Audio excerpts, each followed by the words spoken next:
Hi అండి. ఇవాళ వచ్చేసి బీట్రూట్ జ్యూస్ని ఇంట్లోనే చాలా హెల్తీగా ఎలా తయారు చేసుకోవాలో చూద్దాం.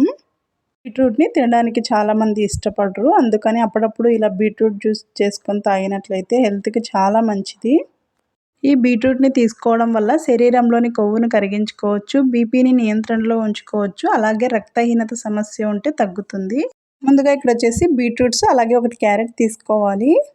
బీట్రూట్ పైన ఉన్న తొక్కనంతా తీసేసుకొని చిన్న ముక్కలుగా కట్ చేసుకొని తీసుకోవాలి. అలాగే క్యారెట్ పైన ఉన్న తొక్కనంతా తీసేసి చిన్న ముక్కలుగా కట్ చేసుకొని తీసుకోవాలి.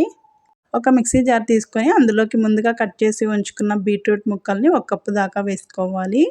అలాగే 1/2 కప్పు దాకా చిన్నగా కట్ చేసుకున్న క్యారెట్ ముక్కల్ని వేసుకొని ఒక 1/2 కప్పు దాకా తురిమిన బెల్లం వేసుకోవాలి. అలాగే ఒక అరచెక్కంత నిమ్మరసం వేసేసుకొని, ఈ బీట్రూట్ స్మెల్ చాలా మందికి నచ్చదు కాబట్టి ఇందులోకి నిమ్మరసం వేసుకొని కొంచెం బెల్లం వేసుకుంటే చాలా బాగుంటుంది. ఒకసారి మిక్సీ పట్టుకొని తీసుకోవాలి. అందులోకి చల్లటి వాటర్ 1 గ్లాస్ దాకా వేసుకొని మరొకసారి మెత్తని పేస్ట్ లాగా మిక్సీ పట్టుకొని తీసుకోవాలి. చూడండి, ఈ వీడియోలో చూపించిన విధంగా ఇలా మెత్తని పేస్ట్ లాగా మిక్సీ పట్టేసుకొని ఇప్పుడు ఒక బౌల్ తీసుకొని స్ట్రైనర్ని పెట్టేసి అందులోకి వడగట్టుకోవాలి.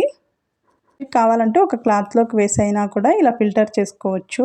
ఇలా స్ట్రైనర్లోకి వేసుకొని ఒక స్పూన్ తీసుకొని అంతా బాగా మిక్స్ అయ్యేలాగా కలుపుకోవాలి. ఇలా స్పూన్తో ప్రెస్ చేస్తున్నట్టుగా అలాగే చేత్తో స్క్విజ్ చేసినట్లయితే అందులోని జ్యూస్ అంతా వచ్చేస్తుంది. ఇలా చేసుకున్నట్లయితే బీట్రూట్ జ్యూస్ అంతా వచ్చేస్తుందండి. మరి క్లాత్లోకి వేసుకొని పిండుకోవాల్సిన అవసరం లేదు. ఇలా అంతా స్క్విజ్ చేసేసుకొని ఈ పిప్పినంతా పక్కన పడేసేయాలి. ఇలా బీట్రూట్ జ్యూస్ని తయారు చేసుకొని ఒక సర్వింగ్ గ్లాస్లోకి సర్వ్ చేసుకోవడమే. అంతేనండి. ఇలా తయారు చేసుకున్నట్లయితే ఎంతో టేస్టీగా ఉండే బీట్రూట్ జ్యూస్ రెడీ అయిపోయినట్లే. ఇలా తయారు చేసుకున్నట్లయితే బీట్రూట్ జ్యూస్ చాలా హెల్తీగా, టేస్టీగా చాలా బాగుంటుంది. ఒకసారి తప్పకుండా ట్రై చేయండి. ఈ వీడియో మీకు నచ్చినట్లయితే లైక్ చేయండి, షేర్ చేయండి, హైప్ చేయండి, సబ్స్క్రైబ్ చేసుకోండి. Thank you for watching.